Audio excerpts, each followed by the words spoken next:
Il y a des histoires qu'on croit terminées, des amours qu'on pense effacés, et pourtant, elles continuent de vivre dans le silence. Pour Laurent Delahousse, ce silence porte un nom, Florence Kieffer. Derrière le sourire du présentateur du 20h, derrière l'image lisse de l'homme public, se cache un lien invisible, une tendresse qui n'a jamais vraiment disparu. Leur histoire s'est achevée il y a plus de 10 ans, mais un fil discret relie encore ces deux destins. Profession, famille, souvenirs. Tout semble les ramener l'un vers l'autre malgré le temps, malgré les chemins différents. Et ce soir, pour la première fois, Laurent Delahousse brise le silence et révèle la vérité sur cette relation secrète qui, contre toute attente, continue d'exister. Mais qui est vraiment l'homme derrière le sourire du 20h, celui que des millions de Français voient chaque week-end sans jamais vraiment le connaître? Laurent Delahousse, symbole d'élégance et de rigueur, vivait alors les plus belles années de sa carrière sous les projecteurs de France 2. Mais derrière cette image parfaite de l'homme calme et du journaliste mesuré, se cache une histoire plus fragile, plus humaine, presque douloureuse. Car si Laurent Delahousse a su conquérir la confiance du public français, son cœur, lui, a longtemps vécu dans l'ombre d'une relation qu'il n'a jamais vraiment oubliée, Florence Kieffer. Ce nom, prononcé à voix basse, réveille tout un pan de sa vie que peu connaissent vraiment. Une histoire commencée, loin des caméras, dans l'intimité feutrée des rédactions de France 2, deux journalistes passionnés, deux esprits brillants, deux âmes qui se sont reconnues dans le tumulte d'une profession exigeante. Ensemble, ils ont bâti un équilibre fragile, fait de complicité, de nuits blanches, de discussions sans fin sur le monde et sur les hommes. Puis, peu à peu, la notoriété de Laurent s'est imposée, le propulsant sous les projecteurs, alors que Florence, plus discrète, a choisi l'ombre, préférant le fond au spectacle, la vérité au paraître. C'est là que la distance a commencé à s'installer, insidieuse, presque invisible. Le public voyait un homme épanoui, sûr de lui, élégant. Mais derrière ce sourire, il y avait la fatigue, les doutes et cette question lancinante « Peut-on concilier l'amour et la lumière, la carrière et la tendresse ?» Leur séparation, en 2013, a été vécue comme un séisme silencieux. Aucun scandale, aucune déclaration, juste deux êtres qui s'éloignent avec dignité, laissant derrière eux des années de souvenirs et deux enfants, témoins d'un amour qui, malgré tout, ne s'est jamais éteint. Car Florence n'a jamais disparu de la vie de Laurent. Elle en fait encore partie, autrement. Leur lien s'est transformé, s'est adouci. Il n'est plus celui de la passion, mais celui d'un respect profond, d'une tendresse mature, d'une confiance rare. Ensemble, ils continuent à échanger, à collaborer, à se croiser dans les couloirs du service public, sans éclat, sans nostalgie excessive, mais avec cette conscience du passé partagé. Pourtant, derrière cette sérénité apparente, il y a une blessure que Laurent a longtemps cachée. Celle d'un homme partagé entre deux mondes, celui qu'il montre au public et celui qu'il garde pour lui. Dans ses rares confidences, il laisse parfois échapper une mélancolie subtile, un mot, un silence qui en dit long. Ses proches racontent qu'il n'aime pas revenir sur cette période. Il parle peu de lui, encore moins de ce qu'il a perdu. Certains disent qu'il s'est muré dans le travail, comme pour éviter de sentir le vide laissé par Florence. D'autres évoquent sa peur de ne plus jamais retrouver un équilibre aussi sincère. Car, pour la première fois, il avait trouvé en elle un miroir. Florence comprenait ses exigences, sa pudeur, son besoin de silence après les projecteurs. Et quand ce lien s'est brisé, quelque chose s'est fissuré en lui. C'est sans doute ce qui explique cette douceur nouvelle dans sa manière d'être à l'antenne, cette gravité apaisée qui transparaît dans son regard. Comme si chaque mot, chaque reportage portait une part de lui-même, de ce qu'il n'a jamais osé dire tout haut. Aujourd'hui, alors qu'il partage sa vie avec l'actrice Alice Taglioni et qu'il est père de 4 enfants, Laurent Delahousse semble apaisé. Mais il suffit d'observer certains gestes, certaines attentions discrètes pour comprendre que Florence n'est jamais vraiment loin. Une photo d'enfance posée sur un bureau, une phrase glissée dans une interview, un remerciement à demi-mot. Ce lien, invisible mais bien réel, perdure, indestructible. Il appartient à cette catégorie de relations que le temps ne détruit pas, qu'il transforme simplement. Entre eux, il n'y a plus de promesses, plus d'attentes, mais une reconnaissance mutuelle. Elle l'a vu devenir ce qu'il est aujourd'hui. Lui sait ce qu'il lui doit. Et même s'ils ne s'affichent plus ensemble, même si leurs vies ont pris des chemins différents, quelque chose continue de les unir, comme une fidélité silencieuse à ce qu'ils ont été. Car certaines histoires ne se terminent jamais vraiment.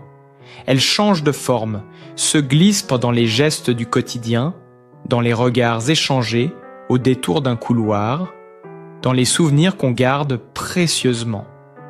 Et quand Laurent Delahousse parle aujourd'hui de vérité, ce n'est pas seulement celle des faits ou de l'actualité qu'il évoque. C'est une vérité plus intime, plus nue, celle d'un homme qui, après avoir aimé dans la lumière, a appris à préserver dans l'ombre ce qu'il a de plus précieux, le respect et la tendresse pour celle qui a partagé sa vie. Mais pour comprendre ce lien indestructible entre Laurent Delahousse et Florence Kieffer, il faut remonter aux origines, à ce moment où tout a commencé. Nous sommes à la fin des années 1990. Laurent, jeune journaliste ambitieux, officie sur M6. Il a cette fougue, cette élégance naturelle qui séduit autant les téléspectateurs que ses collègues. C'est là, dans les couloirs animés de la rédaction, qu'il croise pour la première fois Florence Kieffer. Elle aussi est journaliste. Belle, vive d'esprit, discrète, dotée d'une intelligence affûtée, héritée d'une famille profondément ancrée dans le monde des médias. Fille du publicitaire Jacques Kieffer et sœur de la journaliste Tina Kieffer, Florence connaît les codes du milieu, mais elle s'en protège, elle n'aime pas les lumières, préfère le terrain, les reportages, le réel. Son regard capte les nuances du monde que d'autres ne voient pas. Et c'est peut-être cela qui attire Laurent. Entre eux, l'alchimie est immédiate. Une complicité née d'un même idéal, celui d'informer, de comprendre, de raconter la vérité. Ensemble, ils forment un duo puissant et harmonieux. Sur les plateaux comme dans la vie, ils se soutiennent, se complètent.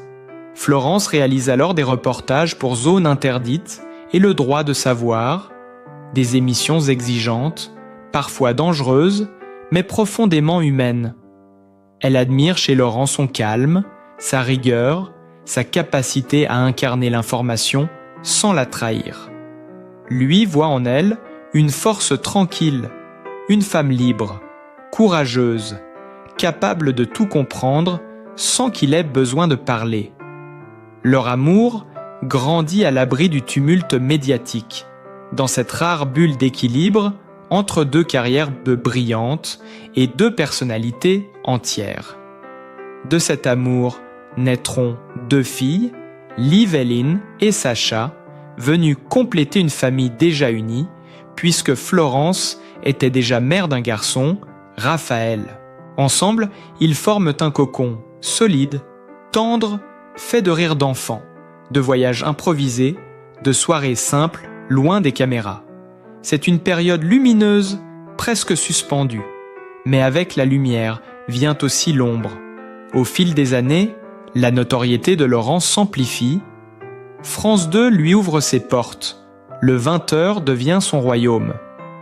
L'attention médiatique, la pression du direct, les sollicitations, tout cela pèse sur leur équilibre. Florence, fidèle à son tempérament discret, continue à travailler dans l'ombre, à raconter des histoires vraies, sans phare. Pourtant, peu à peu, leurs univers se désynchronisent. Les horaires décalés, les week-ends de travail, les absences répétées. Le journal de 20 heures, cette vitrine tant convoitée, devient aussi une frontière invisible entre eux. Laurent s'y consacre corps et âme, sans mesurer tout de suite ce qu'il sacrifie. Florence, de son côté, garde le cap, assume le quotidien, les enfants, les doutes. Elle comprend sans reprocher, observe sans juger. C'est une femme forte, mais la fatigue s'installe, la distance aussi. Et puis vient ce moment, celui qu'on ne nomme jamais, où l'amour se transforme, où la tendresse remplace la passion. En 2013, après des mois de silence intérieur, ils décident de se séparer. Sans cri, sans guerre. Juste la conscience lucide que quelque chose s'est perdu, que leurs chemins doivent désormais se poursuivre autrement. Pour Laurent, cette décision est un choc. Derrière le journaliste sûr de lui, c'est l'homme qui vacille. Pendant longtemps, il n'en parlera pas, préférant enfouir la douleur derrière son regard calme et ses phrases mesurées. Mais ceux qui le connaissent savent, ils ont vu cette mélancolie s'installer dans ses yeux, cette gravité nouvelle qui rend son visage plus profond, plus vrai. Dans ses interviews, dans sa façon d'écouter, il y a depuis ce jour une empathie différente, celle d'un homme qui a connu la perte, le doute, le poids des choix. Florence, elle, s'efface doucement de la lumière. Elle ne donne pas d'interview, ne cherche ni justification ni attention. Elle continue à travailler, à vivre, à protéger ses enfants. Pourtant, même séparés, ils n'ont jamais coupé les ponts. Leur lien, plus fort que la rupture, s'est transformé en une complicité silencieuse. Ils se parlent encore, échangent des nouvelles, se croisent parfois dans les couloirs de France Télévisions. Il y a dans leur regard une reconnaissance tranquille, presque tendre. Le respect d'une histoire qui, malgré les blessures, n'a jamais été souillée par l'amertume. Et puis, il y a les enfants. Ces deux filles, Liv Helen et Sacha, qui grandissent entre deux univers entourés de bienveillance. Laurent ne cache jamais sa fierté de père. Lorsqu'il évoque sa famille, sa voix se fait plus douce, son regard s'apaise. C'est là que l'on perçoit toute la complexité de cet homme. Un professionnel irréprochable, mais aussi un père attentif, marqué par les séparations et les renaissances. Au fond, peut-être que cette expérience l'a transformé plus qu'aucune autre, car derrière le présentateur du JT, il y a un homme qui a appris à aimer autrement. Sans éclat, sans promesse, mais avec sincérité. Un homme qui, après avoir connu la passion et la perte, a choisi la paix plutôt que le regret. Et c'est peut-être cela, la véritable révélation, comprendre que certaines vérités ne se disent pas à l'écran, qu'elles se lisent dans les silences, dans la façon d'être, dans la pudeur des gestes. Florence Kieffer n'est plus la compagne de Laurent Delahousse, mais elle reste une présence indélébile dans son histoire. Une trace douce, discrète, mais essentielle, celle d'un amour qui, sans faire de bruit, continue d'habiter la mémoire d'un homme que la France croit connaître, mais qui, au fond, garde encore bien des secrets. Et pourtant, l'histoire entre Laurent Delahousse et Florence Kieffer ne s'est jamais vraiment achevée. Elle a simplement changé de visage. Aujourd'hui, elle s'écrit autrement, avec plus de douceur, de distance, mais aussi avec cette maturité que seuls les cœurs apaisés connaissent. Car malgré les années, malgré les chemins qui se sont séparés, Florence continue à marcher à ses côtés, discrètement, mais sûrement. Et ce, non plus dans l'intimité d'un couple, mais dans la complicité d'une collaboration professionnelle rare, presque exemplaire. Le destin, parfois, a le sens de l'ironie. Qui aurait cru que ces deux anciens amants, après avoir tout partagé, se retrouveraient à nouveau liés par leur passion commune, raconter le monde. Aujourd'hui, Florence Kieffer travaille comme productrice au sein de la société Beau Travail, une structure spécialisée dans les magazines de découverte et les documentaires engagés. Elle y met tout ce qu'elle est, sa sensibilité, sa rigueur, son goût pour l'humain. Et régulièrement, elle retrouve sur sa route celui qu'elle a tant aimé. Car Beau Travail produit plusieurs documentaires pour 13h15 le samedi et 13h15 le dimanche. Ces émissions si chères au cœur de Laurent Delahousse. Des programmes que lui présente à l'écran, tandis qu'elle, dans l'ombre, veille à ce que chaque image, chaque mot, porte du sens. Deux trajectoires qui se croisent à nouveau dans un autre équilibre, celui du respect et de la reconnaissance mutuelle. Ce lien professionnel, loin d'être un simple hasard, semble être devenu une forme d'évidence.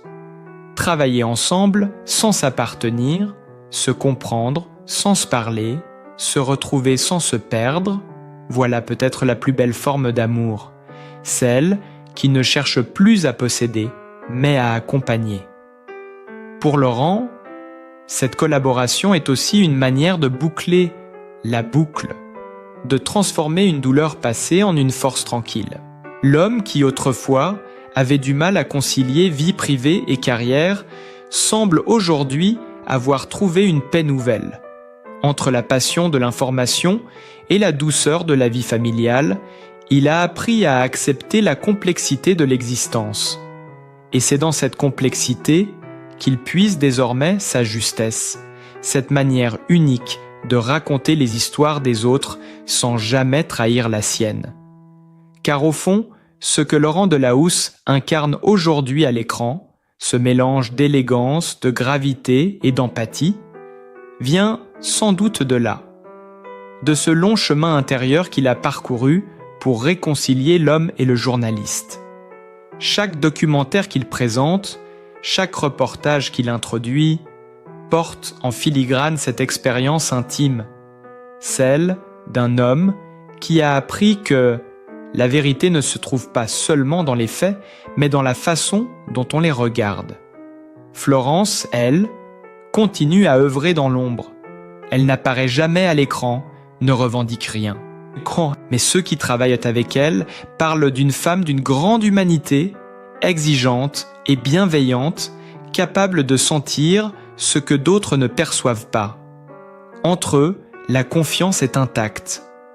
Pas besoin de longs discours, un regard suffit, une note sur un reportage, une intuition partagée. C'est comme si, au-delà de leur histoire, quelque chose de plus grand les reliait. Une forme de respect en silencieux, une fidélité à la vérité, à l'essentiel. Et dans ce lien, il y a quelque chose de profondément apaisé, presque philosophique. Laurent Delahousse a souvent dit, dans de rares confidences, que la vie ne se résume pas à des ruptures, mais à des transformations. Peut-être est-ce cela qu'il vit aujourd'hui, non pas une rupture, mais une continuité sous une autre forme. Florence et lui ont su transformer ce qui aurait pu devenir une blessure en une œuvre commune, en une alliance discrète, où l'amour d'hier nourrit la confiance d'aujourd'hui. C'est une forme de renaissance, à la fois intime et professionnelle. Et c'est là que réside la véritable leçon. Il est possible d'aimer encore, autrement, de continuer à partager, même après la fin. De trouver la paix, non pas dans l'oubli, mais dans l'acceptation. Dans ce monde où tout semble devoir s'effacer, eux ont choisi de garder, de transmettre, de sublimer. Quand Laurent apparaît à l'écran, élégant, mesuré, un brin mélancolique, on devine que cette sagesse ne vient pas de nulle part. Elle est le fruit d'une vie vécue pleinement, de blessures assumées, de liens préservés. C'est un homme qui a aimé, perdu, compris et qui aujourd'hui avance fort de cette expérience. Travailler encore avec Florence, c'est pour lui une manière de dire « Rien n'est jamais vraiment fini, tant que le respect demeure. » Car au fond, ce qui les unit dépasse l'amour et la séparation. C'est une complicité forgée dans le temps, dans la vérité, dans le travail bien fait. Et dans chaque reportage qu'ils signent ensemble, dans chaque image diffusée le samedi ou le dimanche à 13h15, il y a un peu de leur histoire. Deux voix qui continuent à dialoguer, même si le monde ne l'entend plus. Peut-être est-ce cela, la plus belle preuve de maturité, savoir rester lié, sans s'enchaîner, savoir collaborer sans se confondre, savoir aimer sans posséder. Dans le silence de leurs échanges professionnels, dans les regards croisés entre deux tournages, se lit une évidence. Certaines histoires d'amour ne meurent pas, elles changent de langage. Celle de Laurent Delahousse et Florence Kieffer parle désormais le langage du respect, de la confiance et de la gratitude. Cette forme d'amour, qui lorsqu'elle survit au temps, devient tout simplement humaine. Au fond, l'histoire de Laurent Delahousse et de Florence Kieffer nous rappelle que la vie n'est pas faite de lignes droites, mais de chemins qui se croisent, se perdent et parfois se retrouvent. Rien n'est jamais totalement effacé, surtout quand il s'agit d'un amour sincère. Ce qui a été vécu, ce qui a été construit ensemble, demeure, même sous d'autres formes.